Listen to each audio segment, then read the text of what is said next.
The following opinions are solely those of BoatTEST.com and its test captain. Hi, Captain Steve for BoatTEST.com, and today I'm going to conduct a features inspection and sea trial on the 230 center console from EdgeWater. Now, it's easy to say that this is a family-friendly boat and throw that out as a marketing term, but I'm here to tell you, there's an awful lot to like on this boat. Let's take a look. We'll start with a look at her fishing features, beginning at the stern.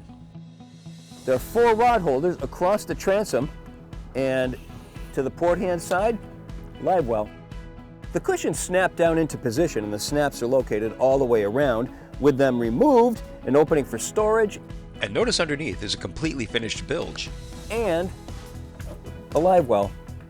Close the hatches and all of the covers are non-skid, so now we have an elevated casting platform. Fishing features continue with 2 rod holders to the cap rails to both port and starboard, another 5 across the back of the hardtop. That brings us to 9, 13 when we add in the 4 that we already saw at the transom. Additionally, there's horizontal rod storage for another 4 rods underneath the starboard gunnel. To the port hand side, there's a raw water washdown, more storage, and 1 more horizontal rod rack, which is probably going to be used for a boat hook or a gaff. There are 4 more rod holders at the bow, bringing our total to 17 on this boat. We can create an elevated casting platform fully forward. There's plenty of storage underneath both seats that's insulated so it can double as a fish box, self-draining overboard. Now let's move to the features that the family will appreciate.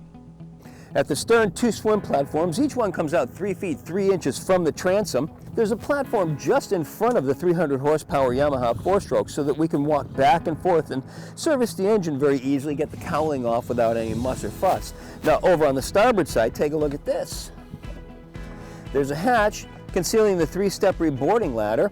This is interesting. Over on the port hand side, a stern anchor locker. In the center of the transom, there's a ski tow pylon that brings the towing line 22 inches off the cap rail, plenty to clear the engine, and it even retracts. There's a transom door to the starboard side that provides an opening 17 inches wide, and we step into the cockpit down an 8-inch step.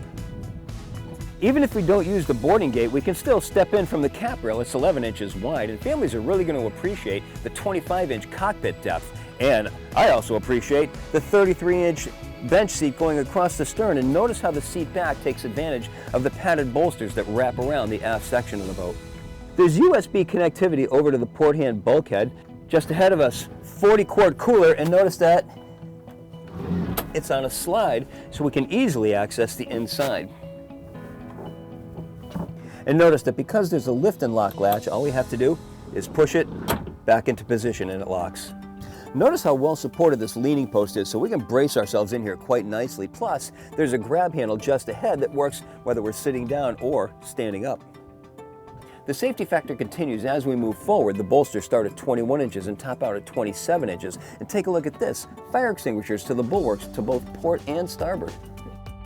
As we move forward, the safety factors continue with grab handle on the side of the console and another powder-coated rail on the inside of the cap rail. And families are certainly going to love this area. Wraparound seating at the bow, padded bolster just behind. There's a forward-facing seat just ahead of the console. And take a look at this. To the side there are drink holders, and notice that they're a little bit oversized because the cups have gotten bigger. There's a standard bow table, which was surprising as they're usually optional. It's injection molded plastic, includes drink holders and sea-deck matting. And of course the table can be lowered to form a sun pad.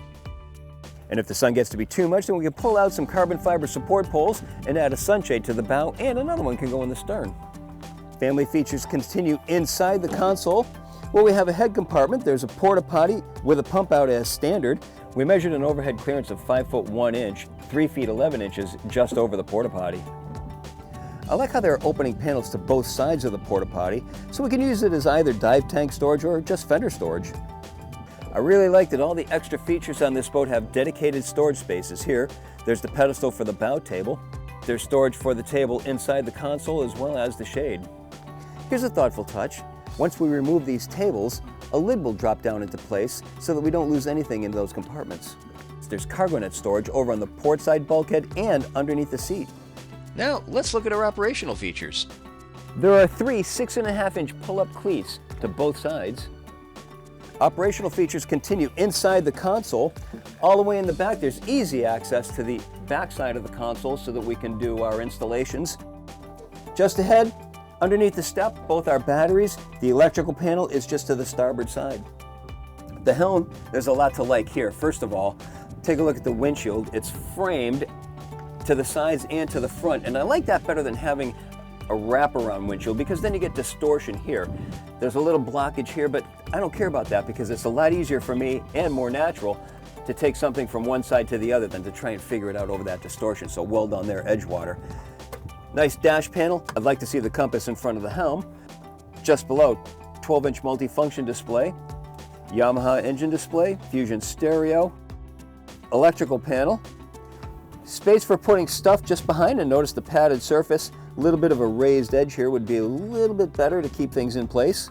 Lemco trim tabs with LED indicators to the side, the Yamaha engine controller, and then 2 drink holders over to the right-hand side. And in between those two, there's USB connectivity because that's probably where your phone or MP3 player is going to be going anyway. The steering wheel is stainless steel. I love that there's a steering knob and it's all mounted to a tilt base. The ignition is just underneath, right in the knee strike zone. I could think of a better position for that, but there's a comfortable footrest just below, and notice a recessed area for putting your toes in. Now this is a prototype, it's hull number 1, which means some changes are going to be made, and 2 changes from this helm will be a leather brow is going to go in this position right here, and all of these rocker switches are going to be swapped out for push button style. All this is under the protection of this hardtop loaded with features. Take a look. It's got supports for outriggers, LED lighting, 3-color, an electronics box. Here we've got the VHF and then storage.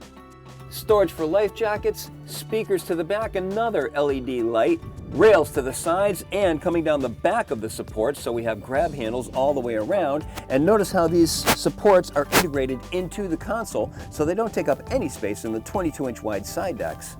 Very impressed with these seats. Multiple densities of foam, diamond stitching, custom embroidery, flip down armrests to both sides, flip down individual bolsters all the way around back, fiberglass backing, fully forward. A hatch over the concealed anchor locker. There are anchor keepers to the back, a cleat for securing the rode fully forward, notched area for the rode to run through. We can also get an optional windlass. Now let's get to the numbers. The EdgeWater 230cc has length overall of 24 feet 6 inches, a beam of 8 feet 6 inches, and a draft of 15 inches. With an empty weight of 3,900 pounds, half fuel, 3 people, and test power, we had an estimated test weight of 5,347 pounds.